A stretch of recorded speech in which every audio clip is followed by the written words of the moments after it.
Açıklaması bugün yapmış olabilir. Oraya bakmayın. Bugün ileri günlerde ya da gelecek hafta bununla ilgili bir çalışmamız olduğunda da 2 dakika bekleyelim. Kamu görevlileri olarak çözüm bekleyen sorunlarımız, enflasyon karşısında erimiş maaşlarımızın en etkili çözüm yeri olarak toplu sözleşme masasını görüyoruz. Bu nedenle 4 milyona yakın kamu görevlisi ve 2 milyona yakın memur emeklisinin gözü kulağı toplu sözleşme masasındadır. Kamu işvereninin dün açıkladığı teklif maalesef bu büyük kitlenin beklentilerini karşılamaktan uzak bir görüntü sergiliyor. 2022 yılı için %5+6, 2023 yılı için %6+6 maaş zammı teklifi memuru yine enflasyona ezilecek bir tekliftir. 2020 yılının Ocak ayında maaş ve ücretinin tamamıyla 98,5 kilogram kıyma alabilen kamu görevlisi 2021 yılı Ağustos ayı maaş ve ücretiyle 65,2 kilogram kıyma alabilmektedir. 2020 yılının Ocak ayında maaş ve ücretinin tamamıyla 1917 adet simit alabilen kamu görevlisi 2021 yılı Ağustos ayı maaş ve ücretiyle 1695 adet simit alabilmektedir.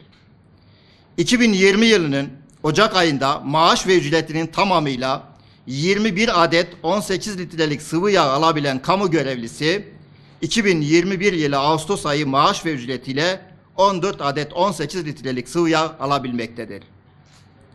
5. toplu sözleşmeden bugüne kadar geçen 19 ayda kıyma %92, pirinç %50, makarna %37 arttı. Kamu görevlilerinin maaşları enflasyon karşısında erimektedir. 5. dönem kamu işvereni tarafından teklif edilen ve hakem tarafından verilen maaş zammı 2 yıl için 4+4 ve 3+3 idi. 19. ayda gerçekleşen enflasyonun ise %26 olması kamu işvereninin dikkate alması gereken açık bir tablodur. Artık bu yanlış hesaptan dönülmelidir. Öyle görünüyor ki bu teklif hazırlanırken çarşı pazardaki fiyatlar, yüksek enflasyon, kurdaki yükseliş, temel ihtiyaç harcamalarındaki artış, alım gücündeki düşüş gözetilmemiştir. Kamu işvereninin sunduğu teklif bu gerçekleri dikkate almayan, yetersiz, eksik ve beklentilerimizin altında bir tekliftir. Biz diyoruz ki memura zammı enflasyon değil, kamu işvereni vermelidir. Kamu işvereninin 3600 refah payı sözleşmeli personel ile ilgili takvimlendirilmemiş, oranı, kapsamı belirlenmemiş soyut teklifini oran, kapsam, takvim gibi hususları netleştirerek somutlaştırmasını, tüm kamu görevlilerini mutlu edecek beklentileri karşılayacak bir teklif sunmasını istiyoruz. 3600 ek gösterge konusunda kapsamı genişletilmiş, bütün kamu görevlileri mutlu edecek, net takvime bağlanmış bir teklif sunulmalıdır. Aynı şekilde sözleşmeli personel konusunda da teklif somutlaştırılmalıdır.